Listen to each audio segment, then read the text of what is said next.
Do you want to see a magic trick? Like right now before we get started? Behold a box, a relic of a time past. A Yeezy 350 V2. Yeezy Boost 350 V2 to be exact, in slate and black. You see it here? This tan 350 V2 in the black stripe, okay? You see the insole there? Yeezy branding. Now watch. Yeezy 350 V2. Not a Yeezy 350 V2. All right, I'm going to do this one more time, okay? One more time. Stick with me here. Yeezy 350 V2. And it's technically not anymore. And now it's definitely not. See that? See how I did that there? I know, like, blew your mind, right? Hopefully it did not, because that's really all that's necessary if Adidas wants to remove the Yeezy branding. They just have to take the branding off of the insoles, and nothing is unchanged about the shoe in itself. Huh. What's going on, everybody? It's your girl TJ, back another video on Talks with TJ, and we haven't discussed any of the ongoing happenings of Ye, and he's actually been more quiet recently. I mean, he still has some outstanding like tax bills to pay, but other than that, you know, I guess things are going okay. Listen, want him to land on his feet. We'll just see if that happens based on the trend that we saw in 2022. I have no idea what 2023 holds. I don't even want to attempt to like have a bingo card together because none of us expected what we saw in 2022. However, though, I had said prior to Adidas actually separating itself wholly, like it was coming. It was in the works. It was absolutely going to happen, and it did, and I spoke on that already. So this technically isn't really about Ye, more so about Adidas. So if you guys are following any of the sneaker blogs or publications, media, then you know the first Adidas 350 V2 without Yeezy branding is set to release soon. Now, they originally were going to drop in December, but of course, everything blew up, so that didn't happen. Retailers, boutiques, they don't have the actual 350 V2, but it is expected. Now, remember, it was supposed to be the graphite, which was the gray colorway, so I'm guessing that's exactly what we can expect to see. And it won't have Yeezy branding, but I mean, I just want people to think logically here. That's my biggest thing. I've actually given up hope on trying to convince some that, you know, he didn't own those designs, even though that was made very clear to the whole public that he did not own those designs. But if that plane is never going to land for you, that's fine. I guess we can't get past that for you. However, can we at least just acknowledge this, right? On one insole, we have the globe, we have Yeezy. On the other one, we have Yeezy and Adidas, right? We understand if you just never screen print that on to the actual insole there, right? There's no other Yeezy branding, because even on the back, it says Adidas. The 3 stripes on here, that's Adidas. I mean, we got SPLY 350, but that's not actually branding with Yeezy on it. And nowhere else do I see Yeezy branding. I mean, even on the tag, it says Adidas by the QR code. Again, let's be mindful. He signed that contract, just like a lot of athletes have signed contracts in the past that state they are giving rights to a brand to use a model that may have been associated with them at one point in time, or even initially, to use that beyond that initial payment to still go on and sell and make profit. That's happened to athletes in the past.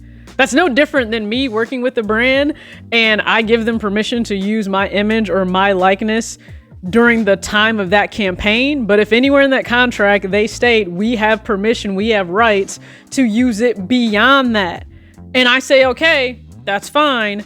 And then a year later, I get upset and call them out because they are using my same image or face or video long after the initial campaign, and I authorized them to do that. I could then not get mad at that. And that happens. You can choose to sign for that, or you can choose to not. And either you move forward with the contract, they amend it, and then you sign it, or absolutely nothing happens and you just don't go forward with that contract. I just want to have that put out there. That was a decision that he chose to sign on and make, as unfortunate as it is, but that is the reality of what happened. So Adidas, you just really have to remove that, right? That's not my problem with this at all. Adidas, this is where I think you're messing up at.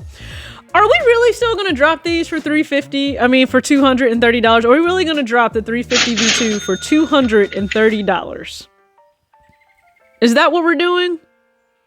Because do you guys remember, right, when this dropped? Also, funniest time of controversy on this channel, because everyone in the comments section needed me to know that this was a gray shoe. You can even go on StockX right now and it says, oh no, we can even go on GOAT. Let's just go on GOAT. The sock-like upper utilizes tan prime knit construction.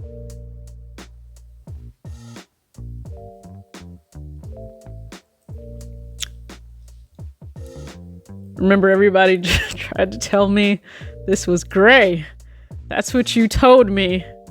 When I got this shoe in, you told me this was gray. And StockX says tan as well. And I'm guessing they got that from the brand, aka Adidas at the time. So these designs, they're Adidas to own. Adidas though, why are you still gonna charge $230 for this when you no longer need to pay a licensing fee or percentage to Kanye?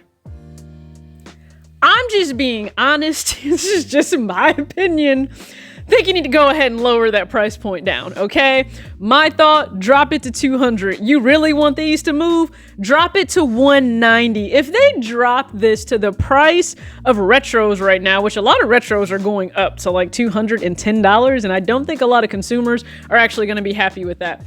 But if they chose to drop this, like a new 350 V2 down to $200 or $190 or $180, they absolutely will sell better. You will have this entire cohort of consumers that are diehard Ye stans, and maybe you'll even take a bullet for that man.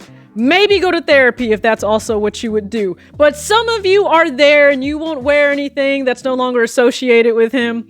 Cool, fine. Hope you are enjoying that life. You're going to have another cohort, though, that will say, well, I don't agree with choosing to still wear a design that was originally based on him. Okay, also, then don't. But if you're going to say, well, I don't understand how you're going to use his design. Number one, if we're being factual, that's not his design.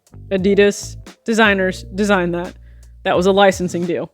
Second, if it's just based on the branding, do you know if you are already somebody that doesn't wear your insoles within Yeezys because you can just stand on Boost, you're already wearing it without the branding. I know, right? Like, shocker. I just revealed something so shocking to the world there. A lot of people don't even wear insoles in their 350 V2s. They take this out and they just stand on the Boost.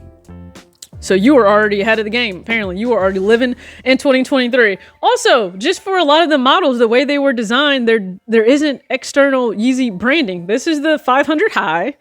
Okay, do we see that there? Adidas branding, the only other branding that's on it, right there. Okay, and there.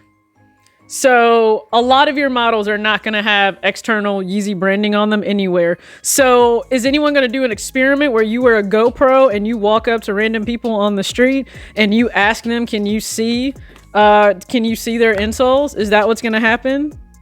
Are you going to walk up and ask people, can you see their insoles? Just, if you do, can you please post whatever the reaction is and whatever the consequences of that? I don't see people doing that. Social media and the internet are two very different things, okay? Don't be fooled. They're two very different things.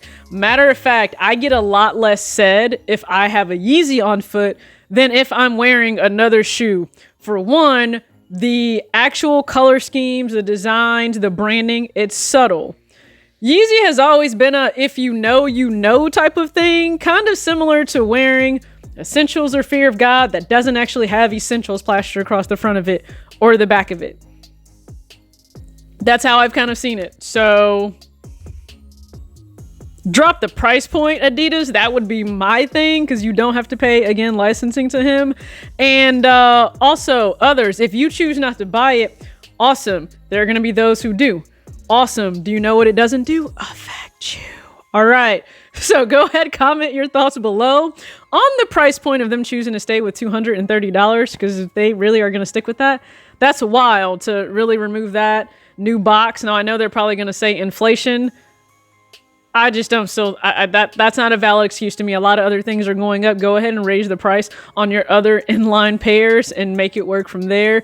But this is an experiment right now. You're already gonna be on the edge of maybe making it work. So don't put yourself in a more difficult position. That's just what I think about it. Go ahead again, comment your thoughts below. And as always, act your age, not your shoe size. Peace.